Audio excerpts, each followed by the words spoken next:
Hi guys! Welcome to today's video where I am going to be talking about my top 10 television shows that were cancelled too soon. Now this video is another exciting one because it is a collaboration with another great YouTuber.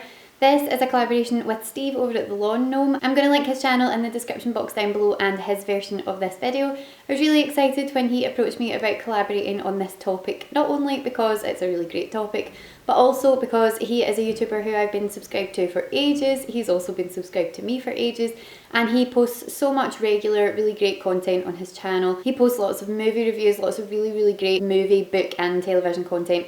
So if you want to hop over there and check out his channel, I would definitely recommend it. Definitely check out his version of this video, which, as I say, will be linked in the description box down below. And so I'm not here all day because 10 is quite a lot to talk about, and you know me, I do love to ramble. I'm just going to get started with it. So the first show that I want to talk about is ALCATRAZ. ALCATRAZ is a show that was on Fox in 2012. It was produced by J.J. Abrams, and the premise of the show was basically that in 1963, the prisoners at Alcatraz and the guards at Alcatraz just vanished from the prison without a trace, and we are now in modern day San Francisco where these people have mysteriously reappeared, and the government are kind of working to try and figure out what to do with these people and hunt them down and stop them before they start causing chaos. The show starred Sam Neill, Sarah Jones, Jorge Garcia and Parminder Nagra. I thought it was fantastic. I really enjoyed this show. It was a really interesting premise. I felt that it was shot very nicely. It had potential to go in really interesting directions, and I was really disappointed when it was cancelled. The fact that this show only got one season, and because they had been planning to have a second season, everything was kind of left on a cliffhanger and it never came back.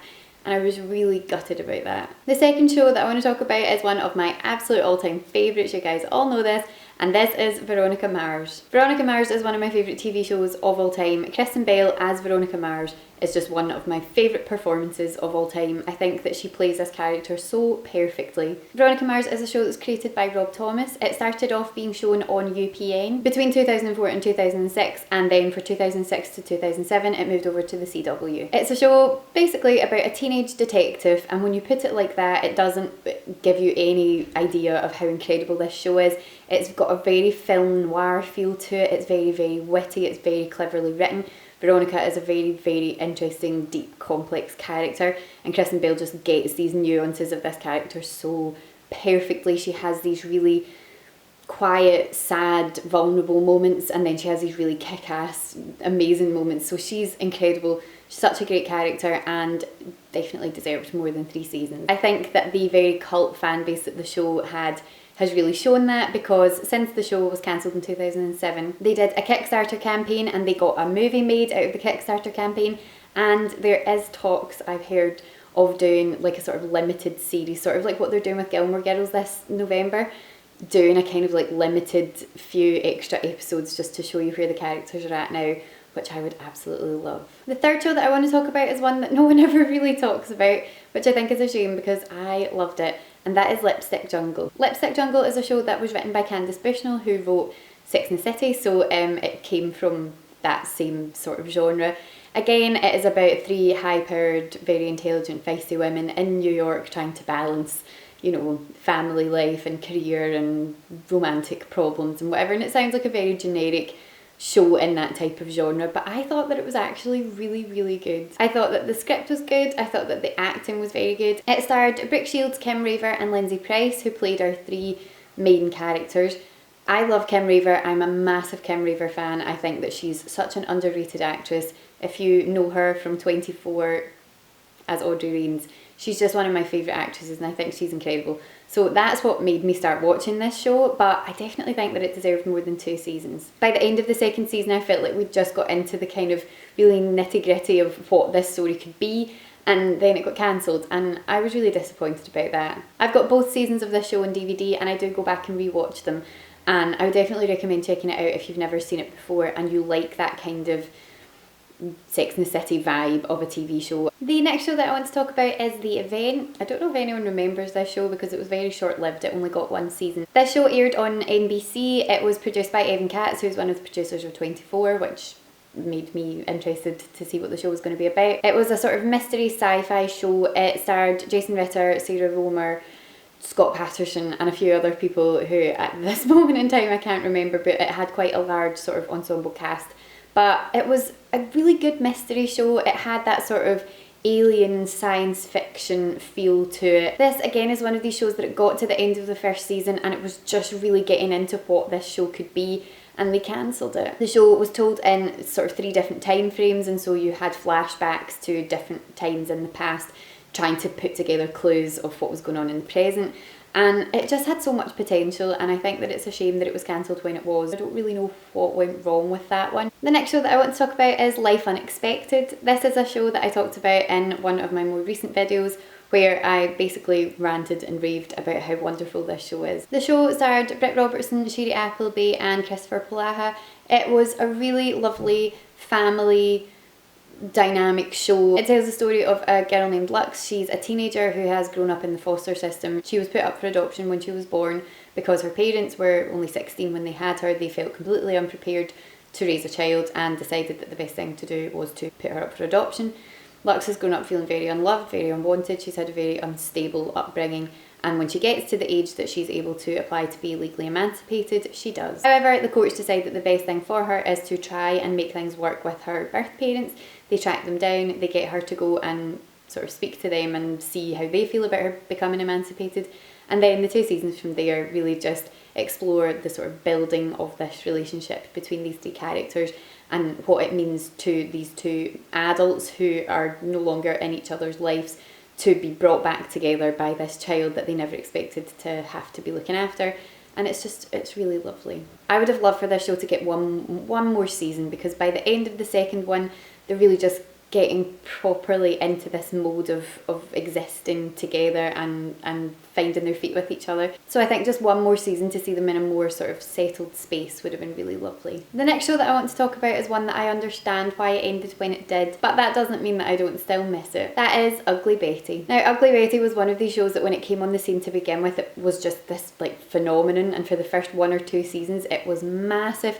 Everyone was watching it, everyone was talking about it, and I was actually pretty late to the bandwagon. I don't think I started watching it until it was in its 3rd season, so I kind of binged all of seasons 1 and 2 and caught up when 3 was on, and then watched 4 as it aired. The show got 4 seasons, and by the time the 4th season was running, it really had dipped. It wasn't the quality that it once had been. It wasn't quite as good as it was when it started. So I do understand why it ended when it did, but I loved that show. Betty and her relationship with the people around her, her relationship with her family, her relationship with her friends, just made me so happy and brought me so much joy. It's just one of these really colourful, fun, energetic shows that, like, Mark and Amanda are 2 of my favourite characters in anything. They just make me laugh, and I do miss that show. It was one of these shows that just gave you that kind of like warm fuzzy feeling. It was very sort of camp and dramatic and over the top, and it had these really hilarious laugh out loud moments paired with these really heartbreaking serious moments,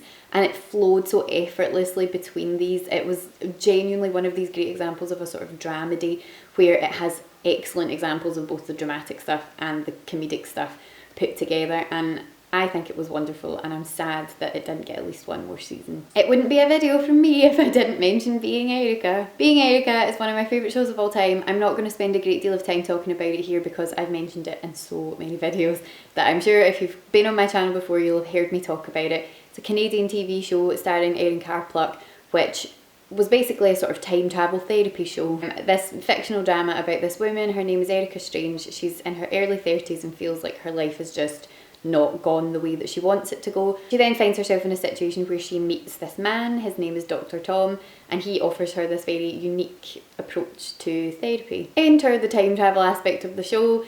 It's about dealing with regrets, it's about finding a way to move forward with your life and have confidence in your decisions and know that no matter what's happened in your past, it doesn't have to negatively affect your future. It makes me really, really happy. Anytime I've had like a bad day or I'm just not feeling great, I will put on Being Erica. But I would love for there to be more for me to go to on one of these days where I'm just like, oh, why is everything going wrong? I would love to have a 5th season or even like a spin-off episode showing what Erica's doing now. The next show I want to talk about is one I've actually talked about a bit recently, not necessarily here on YouTube, but just in life in general.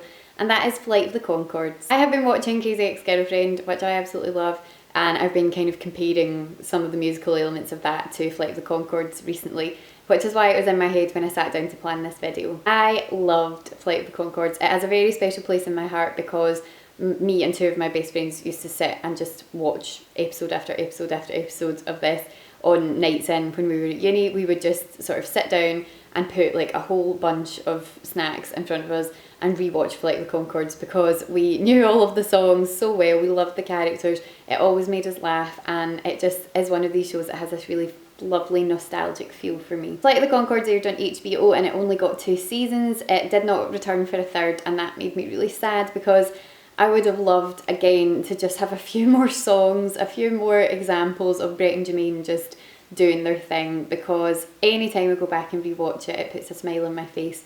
And so a third season of that would have been wonderful. And for the last 2 shows, I'm doing something a little bit different, and I know that this sounds a bit strange, but I actually haven't watched either of these shows. However, when I mentioned to some of my friends that I was filming a video about top 10 TV shows that were cancelled too soon, all 3 of them jumped in unison, unprovoked, said Firefly and Dollhouse. Firefly and Dollhouse are both Joss Whedon shows. Dollhouse only got 2 seasons and Firefly only got 1. They are both incredibly popular shows. Firefly is one of the shows with the highest popularity rating on IMDb, I think.